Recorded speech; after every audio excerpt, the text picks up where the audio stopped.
स्वागत है आपका बी न्यूज़ नेशन में। मैं हूं आबिद हुसैन शेख, आपके सामने कोविड-19 मीडिया बुलेटिन के साथ।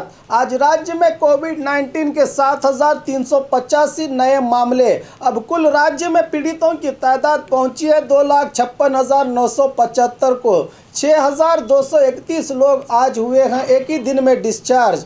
1,70,381 को पहुंची है सेहतयाब होने वालों की अब राज्य में तादाद।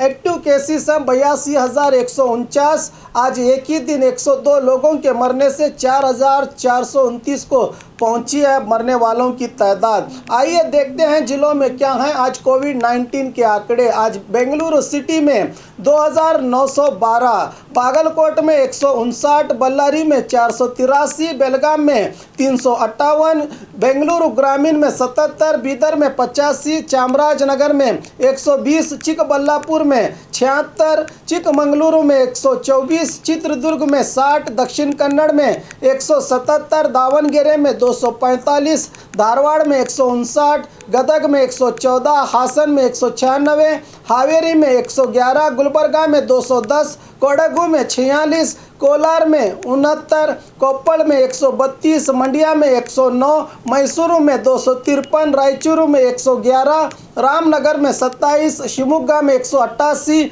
तुमकुरू में 138, उडुपी में 351, उत्तर कन्नड़ में 115, बीजापुर में 112, यादगीर में 68 मामले आज पॉजिटिव के सामने आए हैं। रही बात बीजापुर की, आज बीजापुर में 112 नए मामले। अब कुल जिले में पीड़ितों की तादाद पहुंची है 5,259 को। आज 150 लोगों को डिस्चार्ज किया गया है, जिससे 4,332 को पहुंची है जिले में सेहतयाब होने वालों की अब तादाद। 861 लोगों का इलाज चल रहा है। आज 4 लोगों के मरने से 66 को पहुंची है अब जिले में कोविड-19 से मरने वालों की तादाद। और ख़बरों के लिए देखते रहिए आपका अपना बी न्यूज़ नेशन।